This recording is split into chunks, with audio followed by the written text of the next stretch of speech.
بسم الله الرحمن الرحيم إن الحمد لله نحمده ونستعينه ونستغفره ونعوذ بالله من شرور أنفسنا ومن سيئات أعمالنا من يهده الله فلا مضل له ومن يضلل فلا هادي له وأشهد أن لا إله إلا الله وحده لا شريك له وأشهد أن محمدا عبده ورسوله أما بعد يا أيها الناس اتقوا ربكم الذي خلقكم من نفس واحدة وخلق منها زوجها وبث منهما رجالا كثيرا ونساء واتقوا الله الذي تساءلون به والأرحام إن الله كان عليكم رقيبا. அன்பான சகோதரர்களே, இன்றைய திருக்குரான் விளக்க வகுப்பில் அத்தகாசுர் என்ற அத்தியாயம் குறித்து அறிந்து கொள்ள இருக்கிறோம்.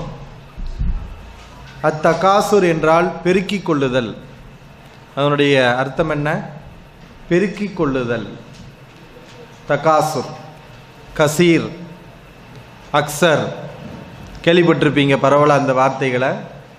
கசீர் அக்சர்னு சொன்னால் அதிகம் அப்படிங்கிற பொருளை பயன்படுத்தப்படுகிறது. அந்த சொல்லிலிருந்து உருவானது தான் தகாசுர் என்ற சொல். பெருக்கிக் கொள்ளுவது. எதை பெருக்கிக் கொள்ளுவது? இந்த உலகம் சம்பந்தப்பட்ட பொருளாதாரம், உலக வசதி வாய்ப்புகள், நம்முடைய குழந்தைகள், துனியா சம்பந்தப்பட்ட விஷயங்களை பெருக்கிக் கொள்ளுதல் என்பது இதனுடைய அர்த்தம். முதல்ல இந்த சூறாவுடைய விளக்கத்தை பின்பு அறிந்து கொள்வதற்கு முன்னால் முதலில் இந்த இந்த சூறாவுல ஒவ்வொரு வார்த்தைக்கும் என்ன பொருள் என்பதை அறிந்து கொள்வோம். அல்ஹாக்கும், அல்ஹாக்கும், கும்னா என்ன? உங்களை. அல்ஹாக்கும், உங்களை திசை திருப்பி விட்டது. அல்ஹா, அல்ஹா லஹுங்கிறாங்கல்ல, லஹு. துன்யா லஹு, இந்த உலகம் வாழ்க்கை என்பது வீணும் விளையாட்டும். லஹு என்றால் வீண் விளையாட்டு. அந்த சொல்லிலிருந்து வந்ததுதான் அல்ஹா, திசை திருப்பி விட்டது. கும், உங்களை திசை திருப்பி விட்டது. அத்தகாசுர், பெருக்கிக் கொள்வது. உலக இன்பங்களை பெருக்கிக் கொள்ளுதல் உங்களை திசை திருப்பி விட்டது. இதை நீங்க கவனமா கவனிக்கணும். எதுக்கு இந்த மாதிரி வார்த்தைகளுக்கு நம்ம அர்த்தம் சொல்றோம்னா, பின்னாடி நம்ம தொழுகையில் இருக்கும்போது இந்த மீனிங்கோட இந்த குர்ஆன் வசனங்களை நம்ம ஓத பழகிக்கிறணும். அல்ஹாக்கு முத்தகாசுர், உலக இன்பங்களை பெருக்கிக் கொள்ளுதல் உங்களை திசை திருப்பி விட்டது. ஹத்தா ஜுருத்துமுல் மகாபிர், ஹத்தா என்றால் வரை. ஜுருத்தும், ஜியாரத்துங்கிறோம்ல. ஜியாரத்னா என்ன? நீங்க கபூர் ஜியாரத்து போனீங்களா? ஜியாரத்னா என்ன? ஜியாரத் என்றால் சந்தித்தல். பயணம்ங்கிறதுக்கு அது சஃபர். ஜியாரத் என்றால் சந்தித்தல். அந்த ஜியாரத்துங்கிற வார்த்தையிலிருந்து வந்ததுதான் ஜுருத்தும். ஹத்தா ஜுருத்துமுல் மகாபிர். மக்பரா, மக்பரானா என்ன? மன்னரை. அந்த மக்பராவுடைய பன்மை தான் மகாபிர். ஹத்தா ஜுருத்துமுல் மகாபிர், நீங்கள் மன்னரைகளை சந்திக்கின்ற வரை உலக இன்பங்களை பெருக்கிக் கொள்ளுதல் உங்களை திசை திருப்பி விட்டது. கல்லா, கல்லாங்கிற இந்த அரபு வேர்டு முன்னாடி சொல்லப்பட்ட ஒரு கருத்தை மறுப்பதற்காக, அந்த கருத்து குறித்து எச்சரிக்கை செய்வதற்காக அரபுகள் பயன்படுத்துவார்கள். கல்லா, அவ்வாறு இல்லை. கல்லானா என்ன அர்த்தம்? அவ்வாறு இல்லை. எதை இந்த வார்த்தை மறுக்கிறது? உலக வாழ்க்கையிலே நீங்க மூழ்கி கிடக்கிறீங்கல்ல, அதை இந்த வார்த்தை மறுக்கிறது. கல்லா, அவ்வாறு இல்லை. சௌஃப தஅலமூன், விரைவில் நீங்கள் அறிந்து கொள்வீர்கள். சௌஃப, சௌஃபங்கிற வார்த்தைக்கு விரைவில், அது எதிர்காலத்தை குறிக்கக்கூடிய சொல். சௌஃப தஅலமூன், விரைவில் நீங்கள் அறிந்து கொள்வீர்கள். சும்ம, பிறகு. கல்லா, அவ்வாறில்லை. சௌஃப தஅலமூன், விரைவில் நீங்கள் அறிந்து கொள்வீர்கள். விரைவில் நீங்கள் அறிந்து கொள்வீர்கள். மறுபடியும் அல்லாஹ் இந்த வார்த்தைகளை சொல்கிறான். ஏன்னா உறுதிப்படுத்துவதற்காக. சொன்ன கருத்தையே மறுபடியும் சொல்லுவோம். எதுக்குன்னா உறுதிப்படுத்துறதுக்கு நம்ம சொல்லுவோம். அல்லாஹ் உறுதிப்படுத்தி சொல்கிறான், விரைவில் நீங்கள் அறிந்து கொள்வீர்கள், விரைவில் நீங்கள் அறிந்து கொள்வீர்கள்.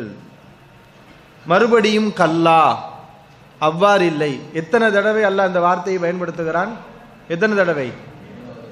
2, 3வது தடவை. அப்படின்னா உலக வாழ்க்கையில மறுமையை மறந்து ஈடுபடுவதை அந்த அளவுக்கு அல்லாஹ் வன்மையாக கண்டிக்கிறான். கல்லா கல்லா கல்லா, அவ்வாறில்லை அவ்வாறில்லை அவ்வாறில்லை. Love தஅலமூன இல்மல் யகீன், love தஅலமூன இல்மல் யகீன். யகீன், யகீன்னா என்ன அர்த்தம்? உறுதி. யகீன்னா என்ன? உறுதி. இல்மல் யகீன், இல்முனா அறிகிறது. உறுதியாக நீங்கள் அறிந்து கொண்டால், லவ் தஅலமூன, அந்த இல்முங்கிற வார்த்தையிலிருந்து வந்தது தான் தஅலமூனங்கிற சொல்லும். லவ் தஅலமூன, நீங்கள் அறிந்து கொண்டால், லவ்னா ஆல், லவ் தஅலமூன நீங்கள் அறிந்து கொண்டால், இல்மல் யகீன் உறுதியாக நீங்கள் அறிந்து கொண்டால்.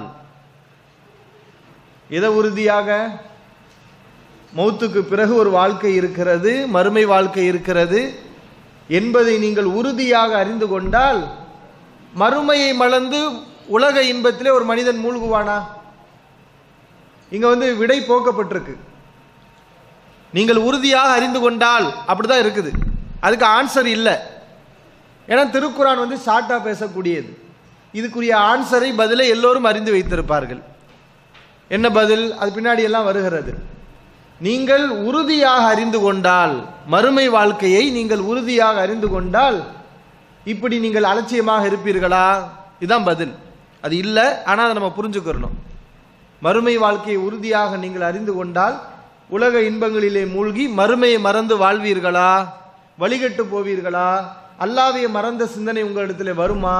இது எதுவும் வராது. உறுதியான கல்வி விட்டால் நீங்கள் உலகத்தில் அல்லாஹ்வை நினைப்பவர்களாகி விடுவீர்கள், மறுமையை மறந்து விட மாட்டீர்கள் என்பது அங்கே சொல்லப்பட்டிருக்கிறது. லதர உன்னல் ஜஹீம், லதர உன்னல் ஜஹீம், நிச்சயமாக நீங்கள் நரகத்தை பார்ப்பீர்கள். ஜஹீம், ஜஹீம் என்பது நரகத்துடைய ஒரு பெயர். பொதுவாக நரகம் என்றால் அன்னார், இப்படி குரான்ல சொல்லப்பட்டிருக்கு. அந்த நரகத்துக்கு அல்லாஹ் வைத்த ஒரு பெயர் தான் என்னது? ஜஹீம். இப்போ ஜன்னத்துல் ஃபிர்தௌஸ், ஜன்னத்னா பொதுவாக சொர்க்கம், ஆனால் ஃபிர்தௌஸ் என்பது ஜன்னத்தில் உள்ள சொர்க்கத்துக்கு ஒரு பெயர். பெயர் இல்லையா? அது மாதிரி பெயருக்கும் சொல்லுக்கும் வித்தியாசம் இருக்குது. மனிதன் என்றால் அது ஒரு பொதுவான சொல்.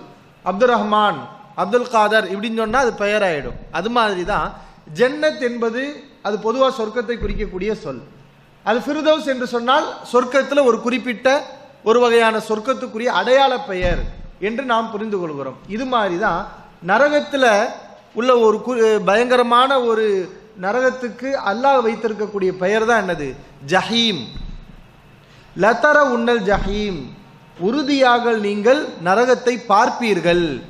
லதர உன்ன, அது ரஆ, நோம்புல வருதுல, சூமூலி ருயத்திஹி, பிறையை பார்த்தே நீங்கள் நோன்பு வையுங்கள், பிறையை பார்த்தே நோன்பு விடுங்கள். அந்த ருயத்னா என்ன? ருயத், ரஆ, யரா, இதெல்லாம் பார்க்கிறது.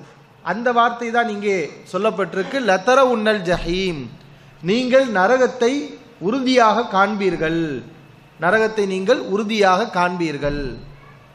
சும்ம, பிறகும், லதர உன்னஹா ஐனல் யகீன், அதே வார்த்தை தான், முன்னாடி உள்ள அதே வார்த்தை தான். லதர உன்ன, நீங்கள் காண்பீர்கள், ஹா, அதனை, அந்த நரகத்தை நீங்கள் காண்பீர்கள். ஐனல் யகீன், யகீன் மறுபடியும் என்னது? யகீன்னா என்ன? உறுதியாக. ஐன்னா என்ன? கண். அப்ப கண்கூடாக, ஐனல் யகீன் உறுதியாக, கண்கூடாக நீங்கள் அதை காண்பீர்கள். அந்த அளவுக்கு அல்லாஹ் என்ன செய்கிறான்? நரக வாழ்க்கை இருக்கிறது, மறுமை வாழ்க்கை இருக்கிறது, அதெல்லாம் நீங்க பார்ப்பீங்க என்பதை வலியுறுத்தி கூறுகிறான். சும்ம, பிறகு, லதுஸ்அலுன்ன, லதுஸ்அலுன்ன, நீங்கள் வினவப்படுவீர்கள், நீங்கள் விசாரிக்கப்படுவீர்கள். லதுஸ்அலுன்ன என்ன? நீங்கள் விசாரிக்கப்படுவீர்கள். இது எங்க இருந்து வந்தது இந்த சொல்லு? சஅல, சஅல, இஸ்அலு, சுஆல். சுஆல்னா என்ன? சொல்லுங்க, சுஆல்னா என்ன? கேள்வி, வினாவிடைக்கு சுஆல்ங்கிறாங்க. அந்த வார்த்தை தான் இந்த லா துஸ்அலுன்ன, நீங்கள் கேட்கப்படுவீர்கள், உங்களிடம் விசாரிக்கப்படும். யௌமஇதின், அந்நாளில், யௌமஇதின்னா அந்த நாளில் உங்களிடம் கேட்கப்படும். அனின் நயீம், அனின் நயீம். நயீம் என்றால் பாக்கியம், நிஅமத். நிஅமத்னா என்ன? அது எல்லாரும் வழங்கி வச்சிருப்போம். நிஅமத்னா என்ன? அருள், பாக்கியம். அந்த நிஅமத்ங்கிற வார்த்தையிலிருந்து வந்தது தான் நயீம். இப்போ அல்ஹம்து சூரால கூட அன்அம்த அலைஹிம் அப்படிங்கிறோம் இல்லையா? அன்அம்த, நீ யாருக்கு அருள் புரிந்தாயோ, அந்த வார்த்தை தான் நயீம். அப்போ அருட்கொடைகள் குறித்து, அன்னுங்கிற வார்த்தை குறித்து, அருட்கொடைகளை பற்றி அந்த நாளில் நீங்கள் விசாரிக்கப்படுவீர்கள். இது இந்த சூராவுடைய பொருள், மீனிங். சரியா? இப்போ அடுத்து இந்த சூராவில் சொல்லப்பட்ட அர்த்தம், விளக்கம் என்ன அப்படிங்கிறத நம்ம பார்க்குறோம். அதாவது குறிப்பாக இந்த அத்தியாயம் மறுமை நம்பிக்கை இல்லாதவர்கள் விஷயத்தில் அல்லாஹ் இந்த வசனத்தை, இந்த சூறாவை அருளி இருக்கிறான். இந்த உலக வாழ்க்கைங்கிற மாதிரியும், இந்த உலகத்திலே பொருளாதாரத்தை திரட்டுறது, கல்யாணம் முடிக்கிறது, குழந்தைகளை பெற்றுக்கிறது, வசதி வாய்ப்புகளோடு இருக்கிறது, அப்படியே உலக வாழ்க்கையில் ஈடுபட்டு அப்படியே மரணித்து விடுவார்கள். இப்படி உலகத்தில் அதிகமான மக்கள் இப்படி இருக்கிறாங்க. தன்னை எதுக்கு படைக்கப்பட்டோம், அல்லாஹ்வுக்கு செய்ய வேண்டிய கடமைகள் என்ன, நம்ம மவுத்துக்கு பிறகு நம்ம எங்கே போகிறோம், அந்த வாழ்க்கைக்கு நம்ம என்ன செய்யணும், இந்த விஷயங்கள் எதையும் புரியாமல் அதிகமான மக்கள் வாழ்ந்து கொண்டு இருக்கிறார்கள். இவர்களை பற்றித்தான் அல்லாஹ் இந்த வசனத்திலே குறிப்பிடுகிறான். சரியா? அல்ஹாக்கு முத்தகாசுர், செல்வத்தை பெருக்கிக் கொள்வது உங்களை திசை திருப்பி விட்டது, மன்னரைகளை நீங்கள் சந்திக்கின்ற வரை. இதில் நம்ம கவனிக்கணும், துன்யாவுக்குள்ள ஒரு பொதுவான இயல்பு என்ன தெரியுமா? அது நம்முடைய கவனத்தை திசை திருப்பும். நீங்கள் நம்மளே பாருங்கள், அல்லாஹ்வுடைய மார்க்கத்தை புரிஞ்சு ஏதோ மார்க்கத்தோடு தொடர்புடையவர்களாக இருக்கிறோம். சில நேரங்களில் இந்த துன்யாவுடைய ஆசை நம்மிடத்தில் அதிகமாகும் போது மார்க்க நினைவுகள் குறைந்து போய்விடும், மறுமை சிந்தனை பின்தங்கிவிடும். இது மாதிரியான ஒரு நிலை எல்லா மனிதனுக்கும் ஏற்படுகிறது. அப்போ கவனமாக இருக்கணும். அதை தான் அல்லாஹ் எச்சரிக்கை செய்கிறான். இந்த உலக இன்பங்களுக்கு மறுமையை மறக்கடிக்கக்கூடிய ஒரு சக்தி இருக்கிறது. ஈமான் பலகீனமானவர்கள் மறுமை நம்பிக்கை இழந்து விடுவார்கள், துனியாவிலே சிக்கி விடுவார்கள். செல்வத்துக்கு அந்த தன்மை இருக்கிறது. இது மனிதனுக்கு பொதுவாக செல்வத்தை அதிகமாக விரும்பக்கூடியவனாக இருக்கிறான் மனிதன். ரசூலுல்லாஹி ஸல்லல்லாஹு அலைஹி வஸல்லம் சொன்னார்கள், இந்த செல்வம் மனிதனுடைய சிந்தனை எப்படி மாற்றுகிறது. ஒரு சில ஹதீஸ்கள் நபி அவர்கள் சொன்னார்கள், லவ் அன்ன இப்ன ஆதம உஅத்திய வாதிய மிலாமின் தஹபின், ஆதமுடைய மகனுக்கு தங்கத்தாலான ஒரு ஓடை வழங்கப்பட்டால், ஒரு பெரிய மலை, தங்கத்தாலான மலை அவனுக்கு வழங்கப்படுகிறது. இப்போ இவன் பணக்காரனா இல்லையா? தங்கத்தாலான மலையை கையில் வைத்திருக்கிறான், ஒரு ஓடையை கையில் வைத்திருக்கிறான். இவன் தான் உலகத்திலே பெரிய பணக்காரன். ஏன்னா தங்க மலையே அவன் கையில் இருக்குது. சரி, இவ்வளவு செல்வம் வந்த பிறகு அவனுடைய நஃப்ஸ் அடங்குமா, அவன் ஹவானஸ் அடங்குமா?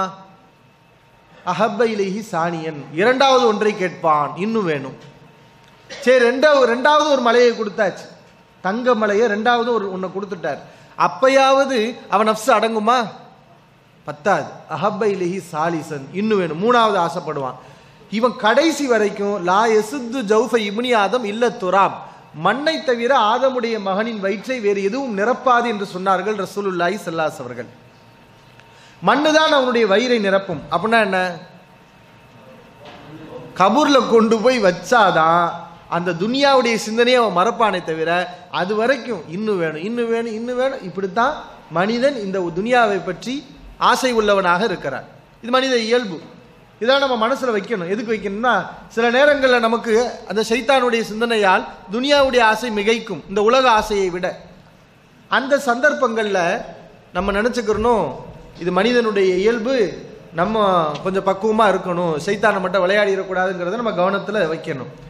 அது மாதிரி நபி அவர்கள் இன்னொரு செய்தி சொன்னார்கள், புகாரியில் பதிவு செய்யப்பட்டிருக்கு. எக்பூரி இப்னு ஆதம், ஆதமுடைய மகன் வளருகிறான். எக்புரு மாஹு இஸ்னானி, அவனோடு சேர்ந்து இன்னும் 2 விஷயங்களும் வளருகிறது. இவன் ஆள் வளர வளர அவனோடு சேர்ந்து இன்னும் 2 வளருது. என்ன, இவன் வளரும் போது இன்னும் 2 சேர்ந்து வளரும்னா என்ன வளரும்? ஒன்று ஹுப்புல் மால், இன்னொன்று தூளுல் உமர், பொருளாசை. 1 லட்ச ரூபா வந்துருச்சா 2 லட்சம் வேணும், 2 லட்சம் வந்தா 10 லட்சம் வேணும், 10 கோடி வேணும். இப்படி கணக்கெல்லாம் போகும். கோடி கோடியாக வச்சிருப்பான், ஆனாலும் வேணும் வேணும் வேணும். இப்படி பொருளாசை அவனோடு சேர்ந்து வளர்ந்து கொண்டே இருக்கும். நீ பாருங்களா, பொருளாசை வளர வளர குறையுதா? வளர வளர அதிகமாகிட்டு தான் போகுது. இன்னொன்று தூளுல் உமுர், நீண்ட ஆயுட்காலம், ரொம்ப காலம் வாழணும். ஒரு 40-50 வயசு பெரியவர்கிட்ட போய் நீங்கள் 50 வயசு வாழ்ந்துட்டீங்க, நாளைக்கு மௌத்தா போனால் எப்படி இருக்குன்னு கேட்டால் அவன் வாயில் மண்ணள்ளி போடுறதுன்னு பாரு. யாராக இருந்தாலும் சரி, சில பேருக்கு மௌத்துங்கிற அந்த வார்த்தையை கூட என்ன செய்யக்கூடாது, சொல்லிடக்கூடாது. மௌத்துனா என்ன? தினமும் நம்ம மௌத்தை தான் நினச்சிக்கிட்டு இருக்கணும் இல்லையா? அல்லாஹும்ம பிஸ்மிக்க அமூத்து வஹியா, எல்லாம் உன் பேரால் மௌத்தா போகிறேன், உன் பேரால் உயிர்ப்பிப்பேன். இப்படி அடிக்கடி நாம் சொல்ல வேண்டிய ஒரு வார்த்தையை கூட நிறைய பேர் என்ன செய்கிறாங்கன்னா மௌத்துன்னு சொல்லிட்டு இப்படி ஒரு குற்றமாக பாவமாக நினைக்கிறது நம்ம பார்க்குறோம். அப்போ இது மனிதனிடத்தில் அதிகமாக வளரக்கூடிய விஷயம். சில நேரங்களில் மனிதன் தடம்பொருளுவதற்கும் இந்த தகாசுர் உலக இன்பங்கள் அதிக காரணமாக இருக்கிறது. சஹாபாக்கள் விஷயத்தில் நபி அவர்கள் இதைத்தான் பயந்தாங்க. அதனால் ரொம்ப பொருளாதாரம் என்று வரும்போது அந்த இடத்துல நம்ம கொஞ்சம் ரொம்ப கவனமாக இருக்கணும் துனியாவுடைய விஷயங்களில். ஒரு முறை ரசூலுல்லாஹி ஸல்லல்லாஹு அலைஹி அவர்கள் சுபூ தொழுது விட்டு சஹாபாக்கள் கேள்விப்படுறாங்க, அபு உபைதா ரலியல்லாஹு அன்ஹு அவர்கள் பஹ்ரைனிலிருந்து நிறைய பொருளாதாரத்தை கொண்டு வந்திருக்கிறார்கள், இன்னைக்கு நமக்கு பங்கு வச்சு ரசூல் ஸல்லல்லாஹு அலைஹி வஸல்லம் தரப்போறாங்க அப்படின்ட்டு சந்தோஷத்தில் நபி ஸல்லல்லாஹு அலைஹி அவர்களை பார்க்க சஹாபாக்கள் முன்னாடி போய் நிற்கிறாங்க. நபி அவர்கள் பார்த்தாங்க, எல்லாரும் பொருளாதாரத்தை வேண்டி நமக்கு முன்னாடி நிற்கிறாங்க. அந்த நேரத்தில் சொல்ல வேண்டிய விஷயத்தை கரெக்டாக சொன்னாங்க. சஹாபாக்கள் எது ஹராமான ஒரு விஷயத்தை தேடி வந்தார்களா? இல்லை, ஹலாலான விஷயம் தான். ஆனால் பொருளாதாரம், அப்போ பொருளாதாரத்தை பற்றி ஒரு விஷயம் நம்ம அனைவருக்கும் இருக்கணும். அந்த விஷயத்தை நபி அவர்கள் அந்த இடத்துல சொன்னார்கள். பொருளாதாரத்தின் மீது நம்ம ஆசை வைக்கலாம், அதை விரும்பலாம். அதே நேரத்தில் அந்த பொருளாதாரத்தின் மீது புரிய வேண்டிய ஒரு முக்கியமான விஷயத்தையும் நாம் தெரிந்து கொள்ள வேண்டும். அந்த விஷயத்தை அங்கே நபி அவர்கள் குறிப்பிட்டார்கள்.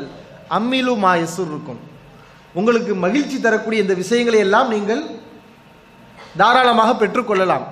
உங்களுக்கு விருப்பத்தை மகிழ்ச்சி தரக்கூடியதை நீங்கள் ஆசைப்படுங்கள், அது தவறே கிடையாது. ஆனால் அல்லாஹ் மேல சத்தியமா லல் ஃபக்ர அக்ஷா அலைக்கும், உங்கள் விஷயத்தில் நான் ஏழ்மையை பயப்படவில்லை. ஏழ்மை, சாப்பிட வழி இல்லாமல் இருந்து அதனால் இந்த மார்க்கத்தை விட்டுட்டு ஏழ்மைக்கு பயந்து இந்த மார்க்கத்தை விட்டு போயிருவீங்க, நான் பயப்படவே இல்லை. ஏன்னா சஹாபாக்கள் ஏழ்மையின் போது உறுதியாக இருந்துட்டாங்க, பழக்கப்பட்டுட்டாங்களா இல்லையா? உண்ண உணவு இல்லை, இறைகளையும் மரஞ்செடிகளையும் சாப்பிட்டு வாயெல்லாம் பொத்து போச்சு, கொள்கையில் உறுதியாக இருந்தாங்க. எவ்வளவோ அடி உதைகள், சொந்த ஊரை விட்டு விரட்டப்பட்டாங்க, அல்லாஹ்வுடைய மார்க்கத்தை விட்டு போகலை. ஏழ்மை உங்கள் விஷயத்தில் நான் பயப்படவில்லை, ஆனால் உங்கள் விஷயத்தில் நான் மிகவும் அஞ்சுவது வலாக்கின் அக்ஷா அலைக்கும் அன் துபுசத்த அலைக்கும் துன்யா கமா புசித்தத் அலாமன் காண கபலக்கும், உங்களுக்கு முன்னால் உள்ளவர்கள் மீது இந்த துன்யா எப்படி வாரி திறந்து விடப்பட்டதோ அதுபோல உங்களுக்கும் இந்த உலக வாழ்க்கை திறந்து விடப்பட்டு ஃபதனாஃபசுஹா கமா தனாஃபசுஹா, அவர்கள் இந்த துனியா இன்பங்களை பெறுவதிலே போட்டி போட்டு அழிந்து போனதை போல் நீங்களும் இந்த துனியாவில் போட்டி போட்டு அழிந்து போய் விடுவீர்களோ என்றே நான் பயப்படுகிறேன் ரசூலுல்லாஹி ஸல்லல்லாஹு அலைஹி அவர்கள் சொன்னார்கள். அப்போ அவ்வளோ பெரிய இந்த சஹாபாக்கள் தியாகம் செய்தவர்கள் விஷயத்தில் கூட நபி அவர்கள் பயந்தது என்ன? இந்த பொருளாதாரம். அப்போ இதில் நமக்கு ரொம்ப கவனமாக இருக்க வேண்டும். அதைத்தான் அல்லாஹும் என்ன செய்கிறான் இந்த வசனத்திலே குறிப்பிடுகிறான். ஹத்தா ஜுருத்துமுல் மகாபிர், மன்னரைகளை நீங்கள் சந்திக்கின்ற வரை. எதுவரைக்கும் இந்த நிலை இருக்குமா? ஈமான் பலகீனமானவர்கள் அல்லது ஈமானே இல்லாதவர்களிடத்துல இந்த நிலை இருக்கும். எந்த நிலை? மறுமையை மறந்து ஹலால் ஹராம பேணாம, மார்க்கத்துடைய வாடையே இல்லாம ஒரே துனியா மட்டும் அவங்களுடைய லட்சியமா இருக்கும். இப்படிப்பட்டவர்கள் எதுவரைக்கும் இப்படி இருப்பாங்கன்னா, மன்னரைகளை நீங்கள் சந்திக்கின்ற வரை. அல்லாஹ் அதை ஒரு சந்திப்பு என்று சொல்கிறான். எதை? மன்னரையை. மன்னரையின் சந்திப்பு, சந்திப்புங்கிறது நிலையானது இல்லை இல்லையா? ஒரு ஆள் நம்ம பார்க்க போறோம், சந்திக்க போறோம்னா என்ன அர்த்தம்? அங்கேயே 1 மாதம் 2 மாதம் இருக்க போறோம்னு அர்த்தமா? அது அல்ல. ஜஸ்ட் ஒரு சிறிது நேரம் அங்கே இருப்போம், அப்புறம் நம்ம என்ன செய்வோம், எங்கே நம்ம போகணுமோ அங்கே போயிடுவோம். அந்த கபர் வாழ்க்கையை அல்லாஹ் என்ன செய்யறா? அது ஒரு ஜியாரத் என்று சொல்கிறான். நம்ம மௌத்தா போன பிறகு கொஞ்ச காலம் நம்ம தூங்குவோம் இல்லையா? நல்ல மனுஷனா இருந்தா புது மாப்பிள்ளை தூங்குற மாதிரி தூங்குறது, கெட்ட மனுஷனா இருந்தா அடி.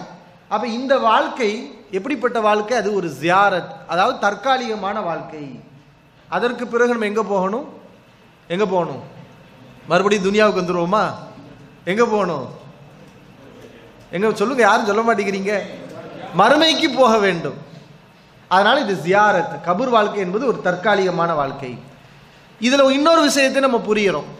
என்னன்னா, கபர்களை சந்திக்கும் வரை என்பது மரணத்தை அல்லாஹ் அங்கே சொன்னாலும், இதுல இன்னொரு போதனை என்னன்னா, நம்ம உயிரோட வாழும்போது கபரை போய் பார்த்தோன்னு வைங்களேன், அந்த உலக விஷயங்கள்லாம் நமக்கு நின்று போயிடும். உயிரோட இருக்கிறோம், இப்போவே நமக்கு பொருளாதார ஆசை, எல்லா ஆசையும் இருக்கும், துனியாவுடைய ஆசைகள் கொஞ்சம் மிகைத்து போயிருக்கும்.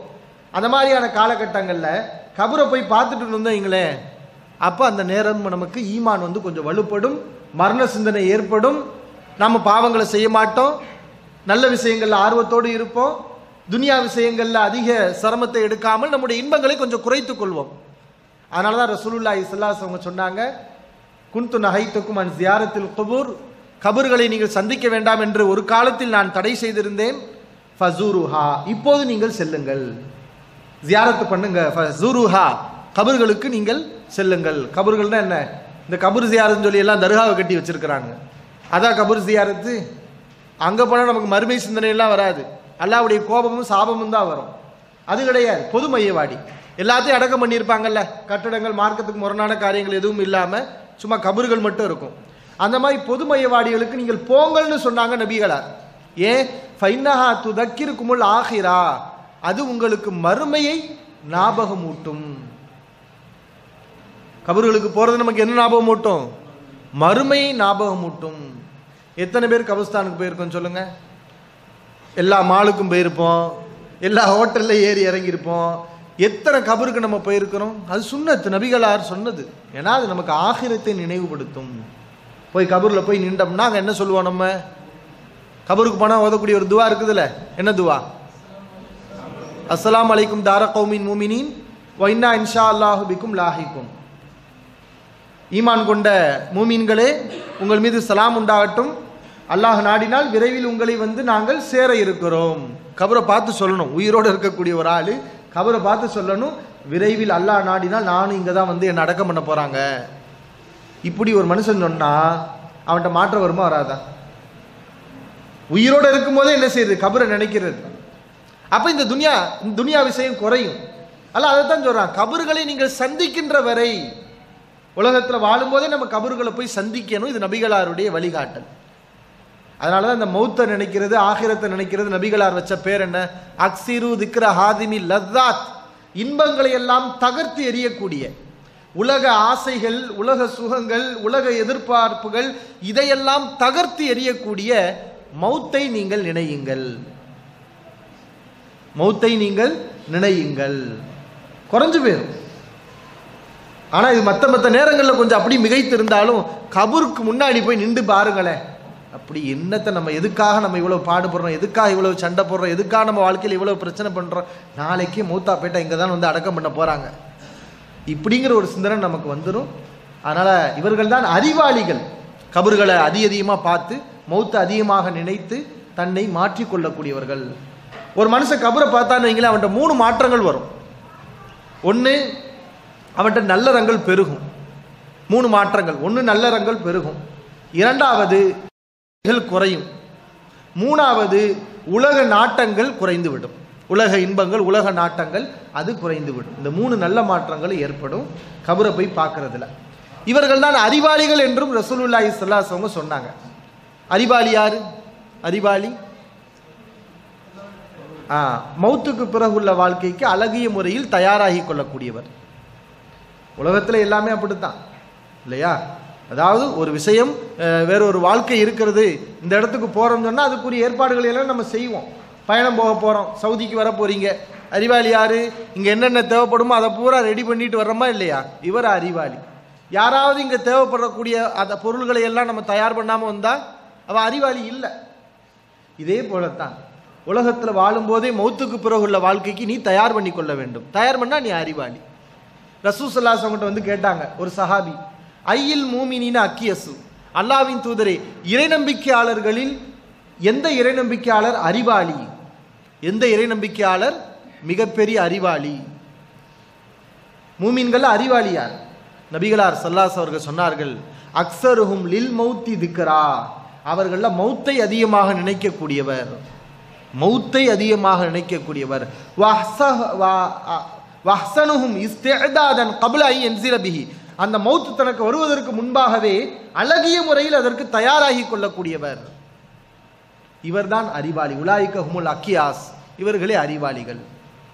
அப்போ அந்த கபர்களை போய் நம்ம என்ன செய்யணும்? ஜியாரத் பண்ணணும். அது நமக்கு இந்த தகாசுரை என்ன செய்யும்? உலக இன்பங்களை மறுமையை மறந்து பெருக்குவதை நம்மளை என்ன செய்யும்? தடுக்கும். அடுத்து கல்லா சௌஃப தஅலமூன், விரைவில் நீங்கள் அறிந்து கொள்வீர்கள்.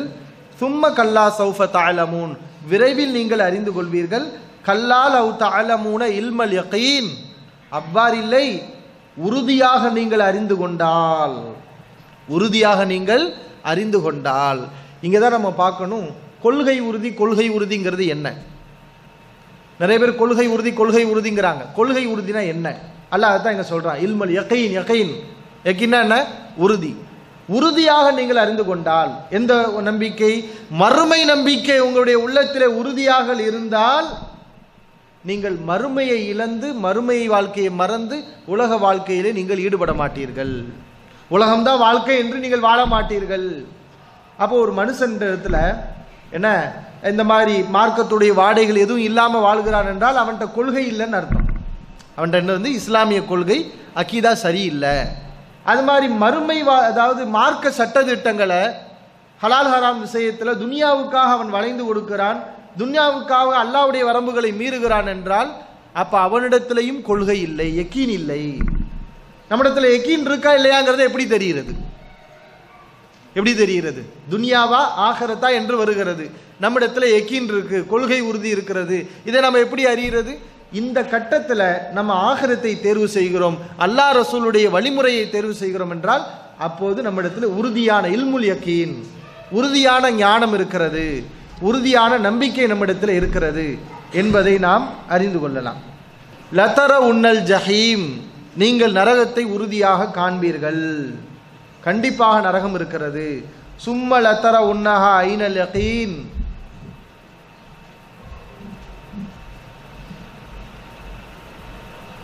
பிறகும் நீங்கள் நரகத்தை உறுதியாக காண்பீர்கள். சரியா? அடுத்து சும்மல துஸ்அலுன்ன யௌமைதின் அனின் நயீம், பிறகு அந்நாளில் நீங்கள் பாக்கியங்கள் குறித்து விசாரிக்கப்படுவீர்கள் என்று அல்லாஹ் ரப்புல் ஆலமீன் இந்த வசனத்திலே சொல்லி காட்டுகிறார். இங்கே நீங்கள் கவனிக்க வேண்டும், சும்மல துஸ்அலுன்ன யௌமைதின் அனின் நயீம், அந்நாளில் நீங்கள் பாக்கியங்கள் குறித்து விசாரிக்கப்படுவீர்கள் கேட்குறாங்க. அல்லாஹ் சொல்றான், அந்நாளில் பாக்கியங்கள் குறித்து விசாரிக்கப்படுவீர்கள். என்ன விசாரணை? இந்த உலக வாழ்க்கையுடைய இன்பங்களை எல்லாம் நாம் அனுபவித்தால் அதற்குரிய நன்றிகளை நாம் செலுத்த வேண்டும் இல்லையா? அல்லாஹ் நமக்கு உணவு தருகிறான், அந்த உணவு சாப்பிடும்போது பிஸ்மில்லா, சாப்பிட்டு முடிச்சோடனே அல்ஹம்துலில்லாஹ், இப்பெல்லாம் நம்ம நன்றி செலுத்துறோம்னா அல்லாஹ்வுடைய விசாரணையிலிருந்து நம்ம தப்பிச்சுக்கலாம். அது மாதிரி பாக்கியங்களை முறையாக நம்ம பயன்படுத்தணும், அதுவும் இருக்குது. அல்லாஹ் ரப்புல் ஆலமீன் நமக்கு உடல் ஆற்றலை தந்திருக்கிறான். சிகரெட் குடிச்சு பான் பிராக்க போட்டு போதைப் பொருட்களை எல்லாம் சாப்பிட்டு நம்ம உடம்பை வீணாக்கி கொள்கிறோம். மறுமையில் போய் அல்லாஹ் கேட்கிற கேள்விக்கு பதில் சொல்ல அல்லாஹ் கேட்பான். மறுமை நாளில் உன்னுடைய உடலை நீ அழித்தாயா, உனக்கு இந்த பாக்கியத்தை தந்தேன், பொருளாதாரத்தை ஏன் வீண் விரயமாக செலவு செய்தாய்? அல்லாஹ் நமக்கு தந்திருக்கக்கூடிய எல்லா பாக்கியங்களுக்கும் மறுமையிலே கேள்வி உண்டு. இந்த கேள்வியிலிருந்து தப்பிக்கிறவங்க யாரு? யாரு தப்பிப்பா? ஒன்று, அந்த நிஅமத்துகளை அல்லாஹ் எப்படி அனுமதித்தானோ அப்படி பயன்படுத்தியவர்கள், முறைகேடாக பயன்படுத்தாமல் முறையோடு பயன்படுத்தியவர்கள் அல்லாஹ்வுடைய இந்த விசாரணையிலிருந்து தப்பித்துக் கொள்வார்கள் இல்லையா? அல்லாஹ்வுடைய விசாரணையிலிருந்து தப்பித்துக் கொள்வார்கள்.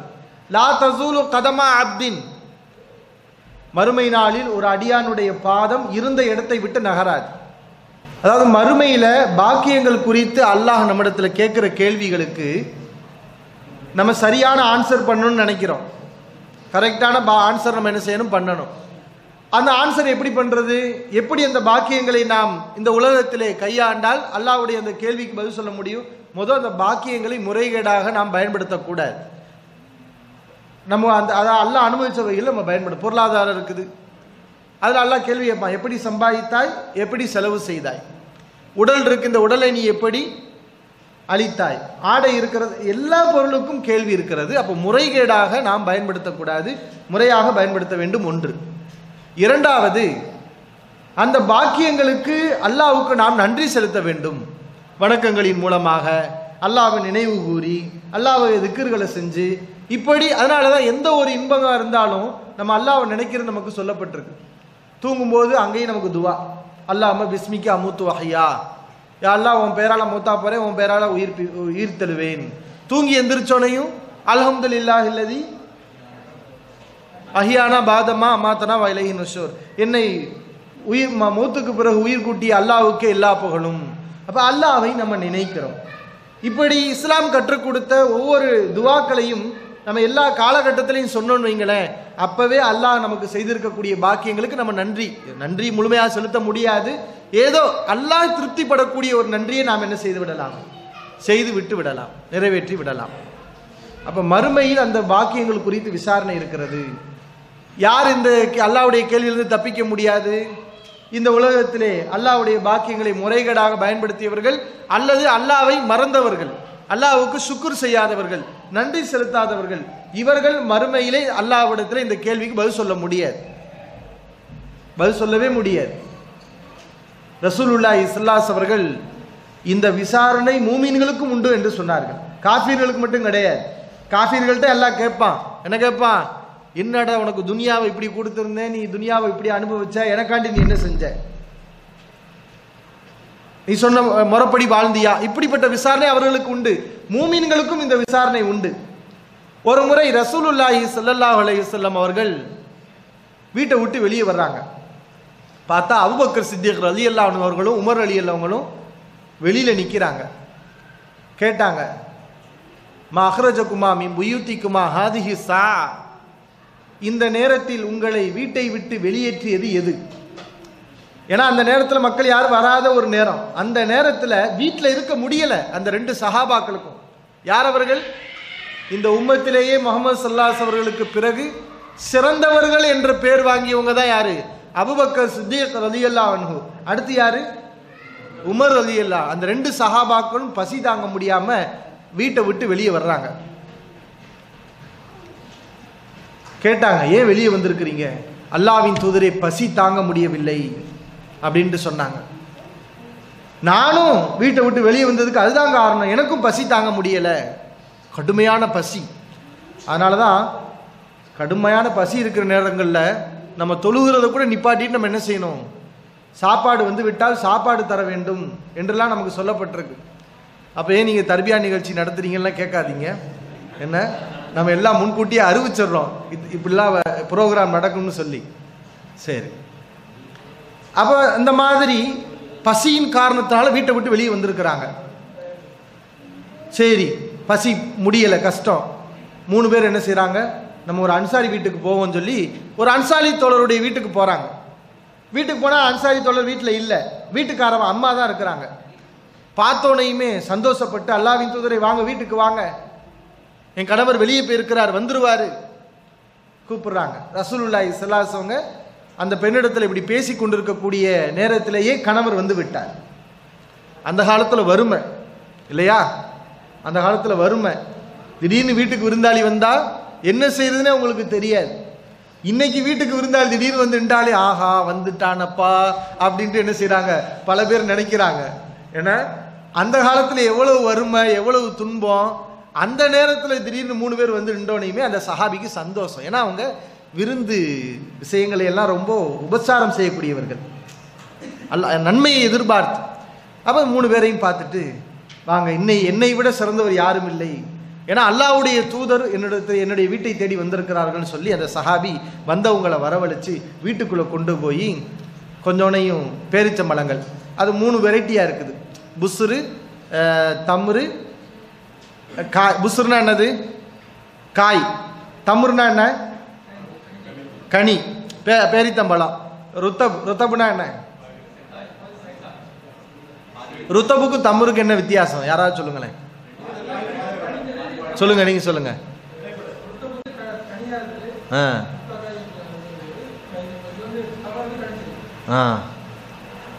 அதாவது புசுருங்கிறது தான் வந்து செங்காய். புசுருங்கிறது என்னது, கொஞ்சம் காயுமா, ரொம்ப காயாகவும் இருக்காது, கொஞ்சம் கனி காயுமா இருக்கும். தம்ருங்கிறது என்னன்னு சொன்னால், அதாவது அந்த ஈரச்சத்து இல்லாமல் அதை என்ன சொல்லுவாங்க, காய வைக்கப்பட்டது, உலர்ந்த பேரித்தம்பழங்களை தான் தம்ருன்னு என்ன செய்வாங்க சொல்லுவாங்க. அது மாதிரி ருத்தபுங்கிறது என்ன, அந்த உலர வைக்காம ஈரச்சத்தோடு இருக்கும். அப்போ இந்த மாதிரியான கனிகளை கொண்டு வந்து அந்த சஹாபி வைக்கிறார். அப்போ ஒரு ஆட்டை இருக்க போகிறார். நபி ஸல்லல்லாஹு அலைஹி வஸல்லம் சொன்னாங்க, ஈயாக்க வல் ஹலூப, பால் தருகின்ற ஆட்டை நீ அறுத்து விடாதே. ஏன்னா அதில் தான் உங்களுக்கு சாப்பாடு கிடச்சிட்டு இருக்கு. வேற ஏதாவது ஒரு ஆட்டை பிடிச்சி அறிஞ்சோன்னையுமே ஆட்டை அறுத்து அந்த 3 பேரும் சாப்பிடுகிறார்கள். சாப்பாடெலாம் முடிஞ்சிருச்சு. முடிஞ்சோனையுமே என்ன செய்கிறாங்க, ரசூலுல்லாஹி ஸல்லல்லாஹு அலைஹி வஸல்லம் இந்த குர்ஆனுடைய வசனத்தின் அர்த்தத்தை சொல்லக்கூடிய ஒரு வார்த்தையை அந்த சஹாபாக்களிடம் அங்கே கூறுகிறார்கள். அல்லாஹ்வின் மீது ஆணையாக, லா துஸ்அலுன்ன அன் ஹாதன் நஈமி யௌமல் கியாமா, மறுமை நாளில் இந்த பாக்கியங்கள் குறித்தும் நீங்கள் விசாரிக்கப்படுவீர்கள். இந்த பாக்கியங்கள் குறித்தும் விசாரிக்கப்படுவீர்கள். என்ன, கொஞ்சோன்னு இறைச்சி, கொஞ்சம் காஞ்ச பெருச்சம்பழம், பல வகையான பேர், இப்படி சாப்பிட்டதுக்கு அவ்வளோ பெரிய விசாரணை இருக்குன்னு சொல்கிறாங்க. யாரை பார்த்து சொன்னாங்க? அதுதான் முக்கியம். யாரை பார்த்து? அல்லாஹ்வுக்காகவே தன்னுடைய வாழ்க்கையை தியாகம் பண்ணி, அல்லாஹ்வுக்காக சகல தியாகங்களையும் செய்து, இஸ்லாம் தான் தன்னுடைய முழு வாழ்க்கை என்று வாழ்ந்த அந்த சிறந்த சஹாபாக்கள் அபூபக்கர் சித்தீக், உமர் ரலியல்லாஹு அன்ஹு, அவங்கள பார்த்து சொன்னாங்க, இந்த பாக்கியங்கள் குறித்து மறுமையில் விசாரிக்கப்படுவீர்கள். அப்போ நமக்கெல்லாம் எப்படி இருக்கும் கேள்வி? அல்லாஹ் நமக்கு எவ்வளோ இன்பங்களை எவ்வளோ பாக்கியங்களை தருகிறான். இதற்கு நம்ம என்ன செலுத்தி இருக்கிறோம், என்ன நன்றியை செலுத்தி இருக்கிறோம், நம்மிடத்தில் என்ன கேள்வி இருக்கு, நம்ம இஸ்லாத்துக்காக என்ன செய்திருக்கிறோம், இதையெல்லாம் நாம் என்ன செய்ய வேண்டும், சிந்தித்து பார்க்க வேண்டும். ஆனால் இந்த விசாரணை என்பது 2 வகை. இந்த விசாரணை இருக்கிறது இல்லையா, அது 2 வகை. ஒன்று மூமின்களிடத்தில் ஒரு வகையான விசாரணை, காஃபிர்கள்ட்ட ஒரு வகையான விசாரணை. காஃபிர்கள்ட்ட அல்லாஹ் இந்த கேள்வி எப்படி கேட்பான்? நன்றி செலுத்தினியா, அப்படியே அல்லாஹ் என்ன செய்வான், அடிப்பான். அவனுக்கு அதாபு தரக்கூடிய வகையில் இந்த விசாரணை இருக்கும். ஆனால் மூமின்கள்ட்ட அல்லாஹ் இந்த கேள்விகளை கேட்கறது எதுக்குன்னா, அவனுடைய பாக்கியங்களை மூமின்களுக்கு அல்லாஹ் நினைவூட்டி தன்னுடைய கருணையை அல்லாஹ் அங்கே வெளிப்படுத்துவான். அல்லாஹ் கேட்கறது எதுக்கு? நீ என்ன அமல் செஞ்ச, நான் உனக்கு என்ன பாக்கியம் செஞ்சேன், நீ செஞ்ச நான் உனக்கு செஞ்சிருக்கக்கூடிய பாக்கியத்துக்கு நீ செஞ்ச அமல் சரியாகுமா, தன்னுடைய அருளை ஞாபகப்படுத்துவதற்காக அல்லாஹ் இந்த கேள்விகளை கேட்பான். மறுமையில் மூமின்கள் இடத்துல நல்லடியார்கள்ட்ட இப்படி கேட்பான் இல்லையா. அவன் நிறைய பாவம் செஞ்சிருப்பான். ரசூலுல்லாஹி ஸல்லல்லாஹு அலைஹி வஸல்லம் சொன்னாங்கல்ல, மறுமையில் ஒரு மனுஷன் நிறைய பாவத்தை செஞ்சுட்டு வருவான், நம்ம அழிஞ்சோம் செத்தோம் நினைப்பான். அவ்வளோதான், நம்ம அல்லாஹ் ஒரு பாவத்தோட மாட்டிக்கிறான், இதை செஞ்சியான்னு சொல்லி செஞ்ச எல்லா பாவத்தையும் நம்மகிட்ட கேட்டுட்டான். அவ்வளோதான், நம்ம கதை முடிஞ்சிருச்சு அப்படி நினச்சிருவான். நரகத்துக்கு தான் போக போகிறோன்னு நினச்சிருவான். அல்லாஹ் என்ன செய்வான், உன்னை நான் சொர்க்கத்துக்கு அனுப்புறேன்னு சொல்லிடுவான். அப்படி கடுமையான சந்தோஷம். எப்படி அவனுக்கே மனசில் வந்துருச்சு நம்ம நரகத்துக்கு போவோம்னு சொல்லி. இந்த நேரத்தில் உனக்கு சொர்க்கம்னு சொன்னோடனே அவனுக்கு எவ்வளோ சந்தோஷம். இதுக்காக அல்லாஹ் கேட்குற கேள்வி தான் இதை உனக்கு பாக்கியம் இருந்துச்சு, இந்த மாதிரி உனக்கு பாக்கியங்கள் இருந்தா இந்த பாக்கியங்களுக்கு நீ என்ன செஞ்ச, இதுக்கு நீ என்ன செஞ்ச, இப்படியும் கேட்கும்போது அல்லாஹ் ஒன்றும் செய்யலை, உன்னை நம்பி இருந்தேன் அவ்வளவுதான், பெருசாக ஒன்றும் பண்ணலை, போ மன்னிச்சு விட்டேன். இப்படி அல்லாஹ் மூமின்களிடத்தில் விசாரணையை அமைத்துக் கொள்வான். அப்போ 2 வகையான விஷயங்கள் இங்கே இருக்கிறது. அது மாதிரி இந்த சூறாவில் இன்னும் ஒரு சில விஷயங்களை நாம் புரிந்து கொள்ள வேண்டும். ஏன்னா பொருளாதாரத்தை பற்றி இந்த சூறா இருக்கிறனால பொருளாதார விஷயத்தில் நம்முடைய எண்ணங்கள் எப்படி இருக்க வேண்டும். நீங்கள் பாருங்க, கோடியாக பணம் வச்சிருப்பான், ஆனால் அவன் பிச்சைக்காரனாக தான் இருப்பான். பெரிய பணம் வச்சிருப்பான், ஆனால் பிச்சைக்காரனாக தான் இருப்பான். ஏன்? அவன் நஃப்ஸு சொல்லும் பத்தலை. அப்போ இவ்வளவு வந்தாலும் இவனுக்கு பத்தாது. இவன் ஏழை தான். இவன் சந்தோஷமாக இருப்பான்னு நினைக்கிறீங்களா? இவனுக்கு சந்தோஷமே கிடையாது, ஒரே டென்ஷன் தான். டென்ஷன், அங்கே இவ்வளோ நஷ்டமாயிடுச்சு, இங்கே எவ்வளோ நஷ்டமாயிடுச்சு, இந்த பணத்தை எப்படி வாங்குறது, அவன் ஏமாற்றிட்டான், இப்படியே அவன் வாழ்க்கை போய் தூக்கு மாட்டி செத்துருவான். பார்க்குறோம்ல, இத்தனையே பேர் கோடீஸ்வரர்கள் பணக்காரர்கள் முசீபத்து தாங்க முடியாமல் தூக்கு மாட்டி செத்துடுறான். ஆனால் மூமினை பொறுத்தவரை அவன் உலக வாழ்க்கையே பெருசு கிடையாது. அவனுக்கு உலகத்தில் என்ன ஏற்பட்டாலும் அது அவனுக்கு சாதாரண விஷயம். அதனால தான் நபிகளார் சொன்னார்கள், செல்வம் என்பது பணக்காரன், அதாவது செல்வந்தன் என்பவன் பணத்தை வைத்து செல்வந்தன் அல்ல, பணத்தை வைத்து செல்வந்தன் கிடையாது. இன்னமல் கினா கினன் நஃப்ஸ், போதுங்கிற மனசு வந்துருச்சுன்னா அவன் தான் செல்வந்தன் என்று ரசூலுல்லாஹி ஸல்லல்லாஹு அலைஹி வஸல்லம் சொன்னாங்க. போதுங்க, அல்லாஹ் நான் திருப்திப்படுத்தியிருக்கான், நான் சந்தோஷமாக வச்சிருக்கிறான். இந்த போதுங்கிற மனது வந்து விட்டால் அவன்தான் சிறந்த பணக்காரன். மற்றபடி நிறைய காசு பணம் வச்சிருக்கிறவெல்லாம் பெரிய பணக்காரன் கிடையாது. அவன் இன்னும் வேணும்னு சொல்லி ஃபக்கீராகவே இருப்பான். காசு பணம் வச்சிருப்பாருங்க, இன்னும் வேணும்னு இருப்பான். அப்போ உனக்கு தேவை இருக்கு, நீ ஃபக்கீர். ஃபக்கீர்னா யாரு? நம்ம ஊரில் ஃபக்கீர் சாம்பா பிச்சைக்காரன்னு சொல்லுவாங்க. தேவை உள்ளவன் எல்லாம் ஃபக்கீர் தான். அது மாதிரி நபி ஸல்லல்லாஹு அலைஹி வஸல்லம் சொன்ன ஒரு ஹதீஸ் இந்த இடத்துல நீங்கள் மனசில் பதிய வைங்க. அல்லாஹ்வின் தூதருடைய ஒரு முக்கியமான போதனை. மன்கானத்தில் துன்யா ஹம்மஹு, யாருடைய இலக்கு துன்யாவாக இருக்கிறதோ ஃபர்ரகல்லாஹு அலைஹி அம்ரஹு, அவனுடைய காரியத்தை அல்லாஹ் பிரித்து விடுவான். இலக்கு துன்யா மட்டும்தான், ஆகிரத்தை மறந்துட்ட, துன்யாவை மட்டும் நீ எதிர்கொண்டேன்னு சொன்னால், உன்னுடைய இலக்காக கொண்டால் ஃபர்ரகல்லாஹு அலைஹி அம்ரஹு, உன்னுடைய காரியத்தை அல்லாஹ் பிரித்து விடுவான். டென்ஷன் வரும். அப்புறம் ஜஅலல் ஃபக்ர பைன ஐனைஹி, அவன் கண்ணுக்கு முன்னாடி எல்லாம் ஏழ்மையை கொண்டு வந்து நிப்பாட்டிடுவான். அவன் கண்ணு பார்க்கும்போதெல்லாம் தேவை, நம்ம ஏழ்மையா இருக்கும், வறுமையில் இருக்கும் அப்படின்னு கண்ணுக்கு முன்னாடி ஏழ்மையை கொண்டு வந்து நிப்பாட்டி விடுவான். ஏழ்மை தான் உன் கண்ணுக்கே தெரியும். வலம் ஏத்திஹி மின துன்யா இல்லாமா குதிபலஹு, ஆனா அவனுக்கு அல்லாஹ் எதை துன்யாவில் நிர்ணயித்தானோ அதை தவிர வேறு எதுவும் அவனுக்கு கிடைக்க போறது இல்லை. இவன் இந்த உலகத்திலே நஷ்டவாளி இல்லையா? முயற்சி செய்வான், ஏழ்மை நமக்கு இன்னும் வேணும் இன்னும் வேணும்னு பாடுபடுவான். ஏன் நீ என்ன பாடுபட்டு உனக்கு என்ன கிடைக்க போகுது? அல்லாஹ் உனக்கு எதை முடிவு பண்ணியிருக்கானோ, உனக்கு நசீபில் அல்லாஹ் என்னத்தை எழுதியிருக்கிறானோ அதுதான் உனக்கு கிடைக்கும். இவன் அவ்வளோ முயற்சி பண்ணி டென்ஷனை பண்ணி நிம்மதியை இழந்து எல்லாம் போச்சு, ஆனால் அல்லாஹ் நாடியது தான் அவனுக்கு கிடைக்கும். அப்போ உலகத்திலே நஷ்டம் தானே, உலகத்திலே நிம்மதி இழந்து இப்படி இருப்பான். நபிகளார் அடுத்து சொன்னார்கள், மன்கானத்தில் ஆகிரத்து நீயத்தகு, யாருடைய நீயத்து மறுமையாக இருக்குமோ, யாருடைய உலக வாழ்க்கையில் அவங்களுடைய இலக்கு மறுமையாக இருக்குமோ, ஜமஅல்லாஹு லஹு அம்ரஹு, அவனுடைய காரியத்தை அல்லாஹ் அவனுக்கு ஒன்றிணைத்து தருவான். உலக வாழ்க்கையில் எவ்வளோ பிரச்சனை நடந்தாலும் சரி, ஆகிரத்து அவனுடைய நீயத்தா இருந்துச்சுன்னா எல்லா பிரச்சனையும் அவனுக்கு சால்வ் ஆயிரும், சாதாரணமாக இருக்கும். அனைத்து விஷயத்தையும் அல்லாஹ் அவனுக்கு ஒன்றிணைத்து தருவான். அவனுடைய உள்ளத்திலே போதும் என்ற மனப்பான்மை அல்லாஹ் போட்டு விடுவான். ஆகிரத்து நியத்தாகிவிட்டால், ஆகிரத் இலக்காகிவிட்டால் அவனுடைய உள்ளத்திலே போதும் என்ற மனப்பான்மையை அல்லாஹ் போட்டு விடுவான். வாதத்துஹு துன்யா வஹிய ராகிமா, இவன் செல்வத்தை தேடி போக மாட்டான், செல்வம் இவனை தேடி வரும். நபிகளார் சொல்கிறார்கள், செல்வம் இவனை தேடி வரும்.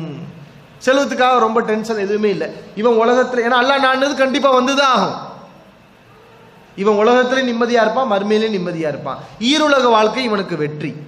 இவனுக்கு துன்யாவை இலக்காக கொண்டவன், மறுமையை மறந்தவன், அவனுக்கு இந்த உலக வாழ்க்கையிலேயும் தோல்வி, உலக வாழ்க்கையிலேயும் டென்ஷன், உலக வாழ்க்கையிலும் நிம்மதியின்மை, மறுமையிலே நிம்மதியின்மை.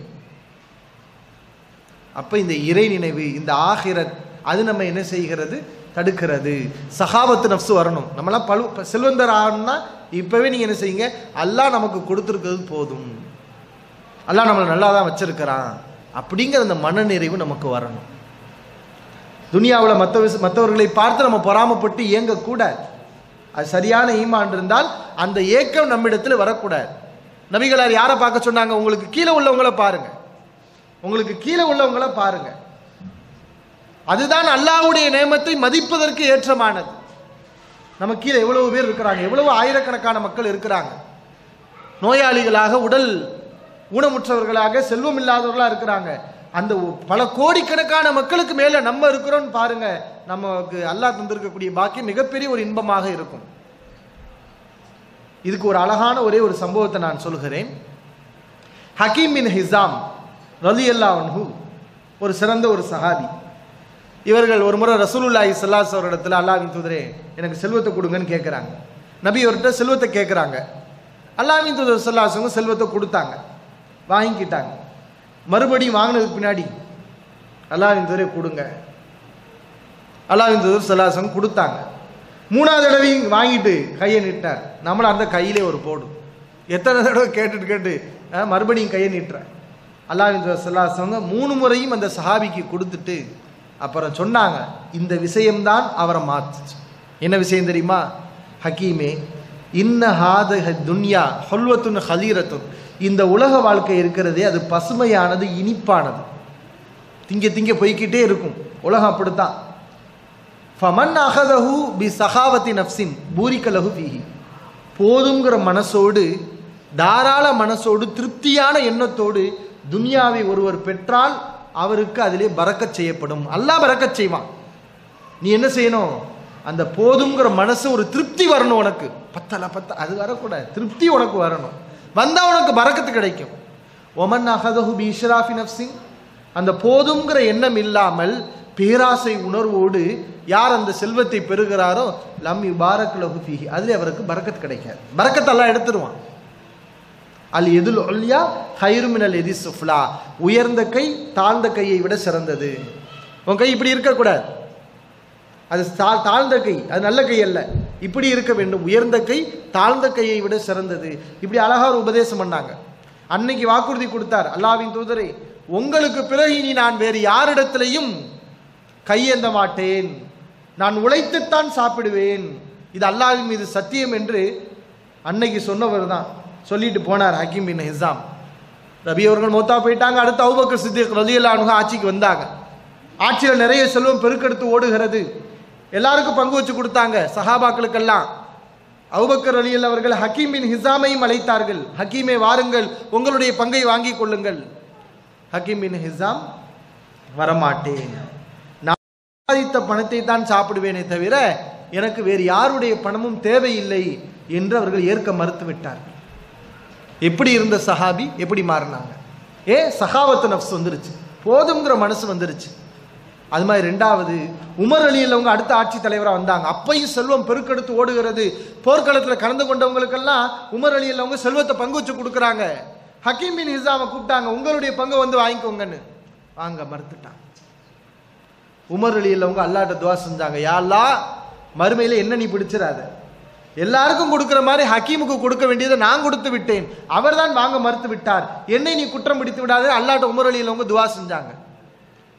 ஹதீஸிலே வருகிறது, தான் மரணிக்கும் வரை ஹக்கீம் பின் ஹிஸாம் ரலியல்லாஹு அன்ஹு அவர்கள் யாருடைய செல்வத்தையும் பெறாமல் தான் உழைத்தே உண்ணக்கூடியவர்களாக இருந்தார்கள் என்பதை நம்ம பார்க்குறோம். அப்படியே அவங்க மரணிச்சாங்கிறத பார்க்குறோம். அப்போ இந்த மாதிரி ஒரு பக்குவம் இதெல்லாம் நம்ம இடத்துல எப்போ வரும்னு கேட்டால், இஸ்லாம் சொல்லக்கூடிய இந்த பொருளாதாரம் சூறாவுடைய முக்கிய நோக்கம் இதுதான். என்னன்னா, துன்யாவா ஆகிரத்தான் வரும்போது நம்ம ஆகிரத்தை தேர்வு செய்யணும். அந்த ஆகிரத்து நம்பிக்கை இருந்தால்தான் இந்த துன்யா கூட நமக்கு இன்பமாக மாறும். இல்லை என்றால் இந்த துன்யாவே நரகமாகிவிடும், நாம் நிம்மதியை இழந்து விடுவோம். இதில் சொல்லப்பட்ட அந்த விஷயங்களை நம்ம கவனமாக மனசில் நிறுத்தி கொள்ள வேண்டும்.